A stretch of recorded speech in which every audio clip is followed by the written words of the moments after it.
फुलंब्री तालुक्यातील निदोणा येथील पोपट सुदाम राऊतराय यांच्यावर वानरानं हल्ला करून जखमी केले। या वानरामुळे गावामध्ये दहशतीचं वातावरण निर्माण झालंय। 2 दिवसांपासून या वानरानं परिसरात उच्छाद मांडला असून शाळकरी विद्यार्थी, महिला, वृद्ध नागरिक यांच्यामध्ये चिंतेचं वातावरण आहे। हे वानर मानवी वस्तीमध्ये बिनधास्त वावरत आहे। कुठल्याही घरात, हॉटेल, दुकानात जाऊन बसते। गाडीवरून जाणाऱ्या लोकांवर अचानक हल्ला करतं।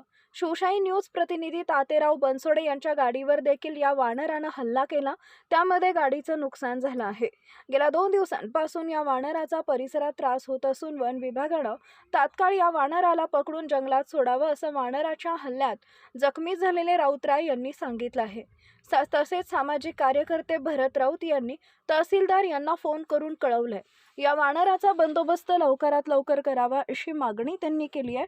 फुलंब्री तालुक्यात एकीकडे बिबट्याची दहशत आहे तर दुसरीकडे वानराची भीती अशी परिस्थिती आहे। शिवशाही न्यूज प्रतिनिधी तातेराव बनसोडे, फुलंब्री। आपलं नाव सांगा। पोपट सुदाम राऊतराय। राहायला कुठं? शेतामध्ये शाळेत प्रायव्हेट हायस्कूलच्या पाठीमागे। बरं, तर कसं काय हल्ला झाला? माकडाने हल्ला केला? हल्ला ती पोरे आहे का रे, हां, त्याला हे करायला गेलो, ते डायरेक्ट उलटा झालं माझ्या अंगावर। असं? हो।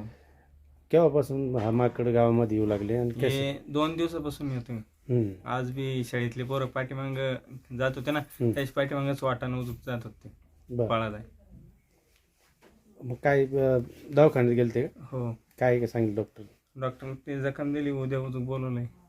इंजेक्शन दिले का? हो। बरं, तर काही म्हणजे परत किती या गावामध्ये अजून काही नुकसान कोणाचं काही झालं? अजून सध्या काही सांगता येणार नाही। पण मुलांना ते त्रास आहे का? त्रास आहे म्हणजे ते पोरं एखादं सांगू शकत नाही। समजा माझ्यासोबत झालं, कोणासोबत बी होऊ शकतो अजून। हां हां, ते बारीक माकडे समजा, ते कोणी काही येतं द्यायला गेलं तर काही हमला होऊ शकतो। बरं, तर याचं काही कळवलं ग्रामपंचायतला काही कोणाच्या आधी? साऱ्या गावात माहिती, पण मग काय कोणी ते लक्ष देत नाही? हां। बरं, तर मग आता शिवशाहीच्या माध्यमातून काय सांगता तुम्ही? तर आपल्याला कोणी हे करत असलं तर, कोणी काही म्हणतं तर आपल्या सोबत कधी असलं चांगले तर आपण करू शकतो। शिवशाही त्याला पकडलं पाहिजे, वन विभागाने पकडून नेलं पाहिजे। हो। ताज्या घडामोडी जाणून घेण्यासाठी शिवशाही न्यूज यूट्यूब चॅनलला सबस्क्राईब करा। आपण हा व्हिडिओ फेसबुकवर पाहत असाल तर फेसबुक पेज फॉलो करा आणि शिवशाही न्यूज.com या आपल्या वेबसाईटलाही भेट द्या।